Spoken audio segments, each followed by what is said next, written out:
Hello, beautiful souls. This is Michaela from Shine Your Light Brightly 1111. Welcome to my channel, or welcome back, and welcome to another episode of my series Spiritual Knowledge and Tools. And today's topic is very, very important to me personally.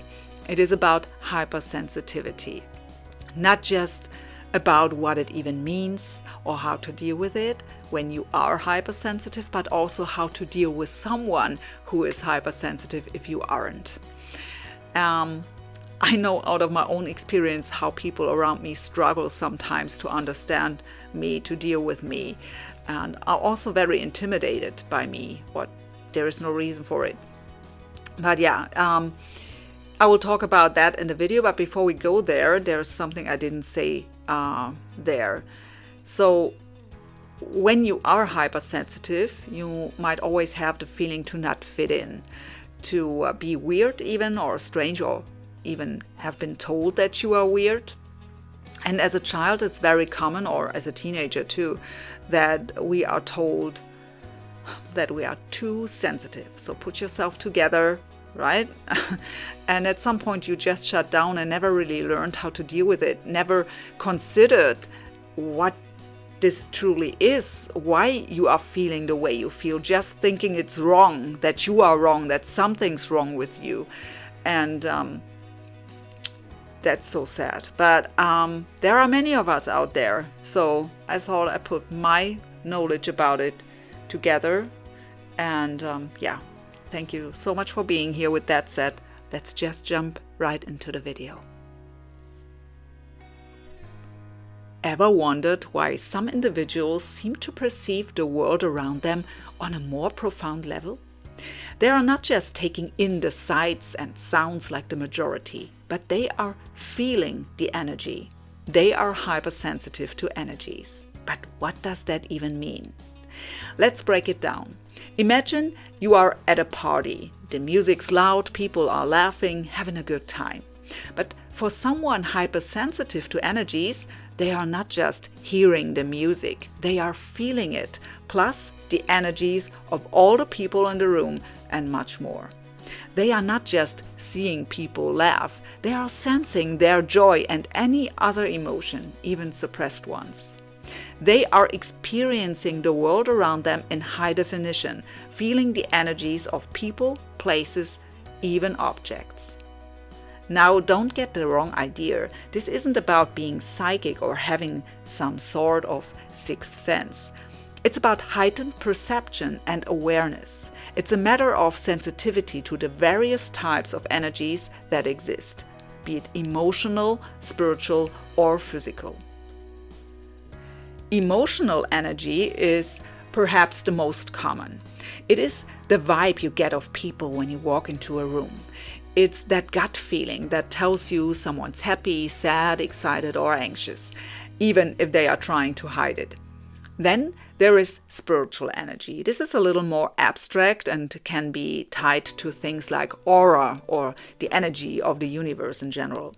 It's a deeper connection to the world around us beyond what we can see or touch. Lastly, there's physical energy. This is the most tangible, the energy of the body.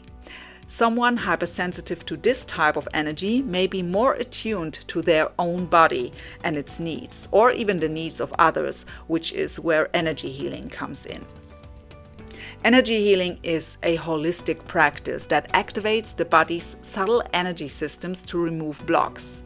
By breaking through these energy blocks, the body's inherent ability to heal itself is stimulated. So, hypersensitivity to energies isn't about having superpowers. It might be intimidating sometimes, but we're just human beings. It's about heightened perception and awareness. It's being more in tune with the world around you, feeling what others might miss. And that is truly remarkable, also very interesting and exciting. Sometimes like a puzzle, not making sense right away. And a huge challenge to separate your own emotions from what you feel from someone else. In emotionally charged situations, you might react on someone else's emotion.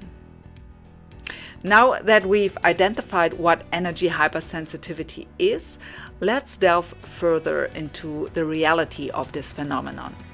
Imagine walking into a room and instantly feeling the vibrations of every person present. For some, this might sound like a superpower plucked straight from a comic book. But for those who are hypersensitive to energies, this is their daily reality. Their heightened sensitivity allows them to perceive the energy fields or auras that surround people, places, and things. As intriguing as this might sound, it's not always a walk in the park. Consider this. Again, you are at a bustling party, music is blaring, and everyone's having a blast.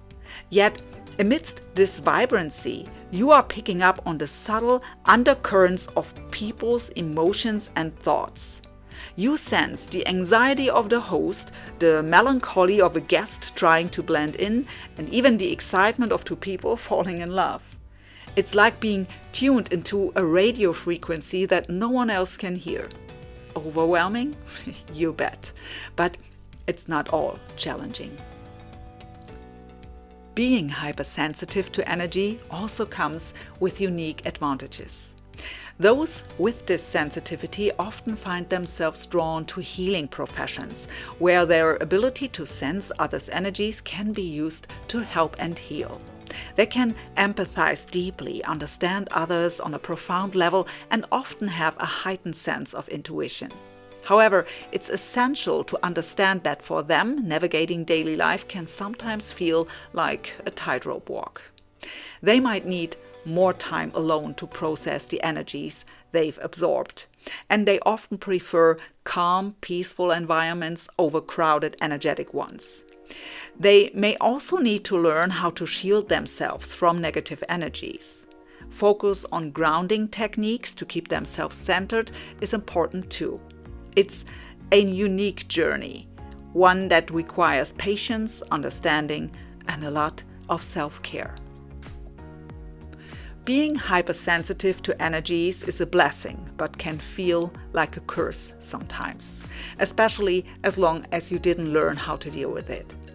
It's an integral part of who these individuals are. They are not defined by their hypersensitivity, but rather enriched by it. Their heightened perception brings a depth of understanding and empathy that can be a beacon of light in an often chaotic world. With great power comes great responsibility, but how does that apply to energy hypersensitivity? Well, it's no secret that being hypersensitive to energies can feel like a burden at times. But like all abilities, it's how you wield this power that truly matters. Think of it as a double-edged sword. On one side, your heightened sensitivity allows you to perceive things that others may miss. This can be a powerful tool in helping others navigate their energy and emotional landscapes. Imagine being able to pick up on a room's tension and knowing how to diffuse it. Or to sense a friend's distress before they even voice it. But be careful here. Sometimes you might pick up on something they aren't even aware of yet. Feel your way forward carefully here when communicating. Better just show that you feel that something's off and let them talk. These are just a few examples of how energy hypersensitivity can be used for the greater good. But remember, with this power to perceive comes a responsibility to act, to use your gift, not just for your own benefit, but to uplift, support, and guide others on their journey. On the other side of the sword, however, is the need for self-care. Being receptive to energy means you are also susceptible to it. You might find yourself feeling drained or overwhelmed, especially in high energy or emotionally charged situations. This is where the responsibility to care for your own energy and mental health comes into play. It's important to establish boundaries to understand when you need to step back and recharge. It's not about shutting down your sensitivity, but rather learning how to manage it. Whether it's through meditation, grounding exercises, or simply taking time for yourself. Nurturing your own energy is crucial to maintaining balance. So, what does responsibility look like for someone who is hypersensitive to energies? It looks like using your heightened awareness to help others while also taking care of yourself. It means understanding that your sensitivity is a gift, but one that requires care and respect. Remember, being hypersensitive to energies isn't about isolating yourself or becoming overwhelmed. It's about using your unique perspective to make a positive impact on the world around you, while also ensuring your own well-being. Energy hypersensitivity isn't just about feeling more, it's about doing more with those feelings. Living with energy hypersensitivity is one thing, but how does one deal with it effectively? Well, the answer lies in a 3-tier approach: self-care, setting boundaries, and seeking support. The first layer of this approach is self-care. Just like a finely tuned instrument, those with energy hypersensitivity need to ensure they're in the best condition to handle the symphony of energies they encounter. This means paying attention to their physical health, mental well-being, and spiritual balance. Regular exercise, a balanced diet, and sufficient rest are crucial. Meditation, yoga, or any form of mindfulness practice can also be beneficial in creating a sense of internal equilibrium. The second layer involves setting boundaries. It's important to recognize that being hypersensitive to energy doesn't mean you have to be open to all energy all the time. It's okay and often necessary to distance yourself from overwhelming or negative energies. This might mean avoiding certain places, people, or situations that you know will drain you. It's not about being antisocial or aloof. It's about protecting your energy and ensuring you can function at your best. Learning to shield yourself and clearing your own energies regularly is also important. The third and final layer is seeking support. Energy hypersensitivity can sometimes feel like a heavy burden to bear alone. But remember, it's okay to ask for help. Reach out to understanding friends, family members, or even seek professional help if needed. There are also communities and groups of people who share similar experiences and can provide valuable advice and reassurance. The key thing to remember is that dealing with energy hypersensitivity isn't about trying to ignore or suppress your sensitivity. It's about learning to work with it, to understand it, and to use it as a tool rather than seeing it as a hindrance. It's about respecting your unique ability and learning how to navigate life with it. In essence, managing energy hypersensitivity requires a balanced approach. It's about self-care and self-respect, setting boundaries and saying no when necessary, and reaching out for support when needed. So remember, you are not alone, and with the right strategies, you can turn your sensitivity into a huge strength. So, what happens when you are not the one with energy hypersensitivity, but someone close to you is? Well, it's a little like stepping into a vibrant, unseen world. Those with energy hypersensitivity, or energy empaths, as they are sometimes called, don't just feel their own emotions. They absorb the energy of others, feeling emotions, intentions, and even physical sensations. Here's the thing though, it's not something they have chosen. It's simply a part of who they are. So if you have someone in your life who is an energy empath, it's important to understand and support them. But how do you do that? First and foremost, patience is key. Energy hypersensitivity can be overwhelming. Imagine walking into a crowded room and feeling not just your own emotions, but everyone else's as well. It can be a lot to process. So if your friend or loved one needs a moment to themselves, give them that space. It's not about you. It's about them needing time to process and balance their energy. Next, let's talk about empathy. Try to put yourself in their shoes. Understand that they are not just picking up on good energies, but also the bad ones. Remember, it's not a selective process. They feel everything. If they seem upset or drained after a social gathering, it's likely because they've absorbed some negative energy. Finally, open communication is crucial. If you don't understand something, just ask. If they seem uncomfortable or overwhelmed, check in with them. Remember, this is not about prying or invading their privacy. It's about understanding their experiences and offering support when needed. Here's a fun fact. Energy empaths often have a unique perspective on life. They see and feel things that others may miss.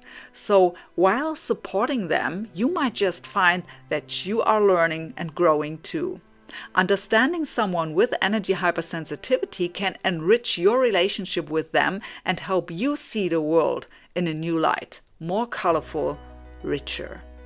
So the next time you are with your energy empath friend, remember to be patient, show empathy, and keep the lines of communication open. You will be surprised at how much you will learn at the end of the day. What really matters when it comes to energy hypersensitivity? It's a question we've been exploring throughout our journey together here. And as we reach our sixth scene, we find ourselves at the core of the matter, the power of acceptance. Acceptance, in its most profound sense, is about honoring and embracing the full spectrum of who we are and who others are. It's about acknowledging that energy hypersensitivity, like any other trait, is part of the unique fabric that makes us human. It's not a defect to be fixed, nor a superpower to be feared or envied. It is simply a facet of one's being, a vibrant thread in the rich tapestry of our shared human experience. For those who are hypersensitive to energies, acceptance begins within. It means embracing your sensitivity not as a burden, but as a part of your unique self. It's about making peace with your ability to read energies and using it as a tool for understanding rather than a source of anxiety or distress. Acceptance doesn't mean you have to love every aspect of your sensitivity, but rather it's about learning to navigate it with grace and understanding. For those around energy hypersensitives, acceptance is just as crucial. It's about recognizing that someone else's sensitivity is not about you, it's about them. It's about respecting their experiences even if they are different from your own. It's about creating a safe space for them to express their feelings without judgment or fear. In both cases, acceptance is not a one-time act, but a continual process. It's a journey filled with moments of insight, challenges, and growth. But in every step, there is an opportunity to deepen our understanding, not only of energy hypersensitivity, but of ourselves and each other. Acceptance is the key to living harmoniously with energy hypersensitivity. It's a statement, a belief, a mantra to carry with us. It's a reminder that our differences, our sensitivities, our unique ways of experiencing the world, they are not just to be tolerated, but to be celebrated. Because in acceptance, we find not only peace, but also the power to thrive. As we wrap things up, let's reflect on what we've discovered about energy hypersensitivity. This fascinating ability, while sometimes challenging, provides a unique perspective on the world and the energies that surround us. We've journeyed through understanding the reality of energy hypersensitivity, delving into the depths of what it truly means to be attuned to the energies around us. We've discovered it's not just about feeling more, it's about understanding more. This hypersensitivity isn't simply a heightened sense of emotion or intuition, it's a profound connection to the energy of life itself. We explored the immense responsibility that comes with this ability. It's not a superpower to be wielded without thought, but a gift that needs careful handling. It's about balance, respect, and self-care. It's about knowing when to open oneself to energies and when to shield oneself, creating a harmonious relationship with the world around us. We also delved into the practical side of things, discussing how to effectively manage this hypersensitivity. We learned that grounding techniques, energy cleansing, and setting boundaries are essential tools in navigating this energy-rich world. These tools not only help one cope with the intensity of energies, but also enable one to harness this ability to its full potential. And of course, we touched on the importance of understanding and acceptance when it comes to energy hypersensitivity, both in ourselves and in others. Remember, it's okay to be different. It's okay to feel deeply, and it's absolutely okay to need a little extra care and understanding. In dealing with someone who is hypersensitive to energies, empathy is key. It's about acknowledging their experience, offering support, and being patient. And remember, their ability to sense what's going on with you isn't a threat. It's an opportunity for deeper connection and understanding. Remember, being hypersensitive to energies isn't a flaw. It's a unique way of experiencing the world, and that's something to celebrate. Thank you so much for joining me here today. I hope you found this exploration into energy hypersensitivity enlightening and useful. As always, there is so much more to this topic, but these videos are just meant to give an overview. Now, I'd like to hear from you. What's your personal experience with hypersensitivity? Can you sense energies with ease, or do you know someone who can? How do you navigate this energy-rich world? Feel free to share your stories, your struggles, and your triumphs in the comments below. I'm eager to hear your perspective and learn from your experiences. Also, if there's a particular topic you'd like me to cover in a future video, don't hesitate to let me know. I'm always looking for new ideas and ways to better serve you. If you found value in this video, please give it a thumbs up and consider subscribing to the channel. Your support means the world to me and helps me continue creating content like this. Until next time, stay safe, keep growing, and remember, your hypersensitivity is a gift, not a burden. Embrace it, nurture it, and shine your light brightly. Bye for now.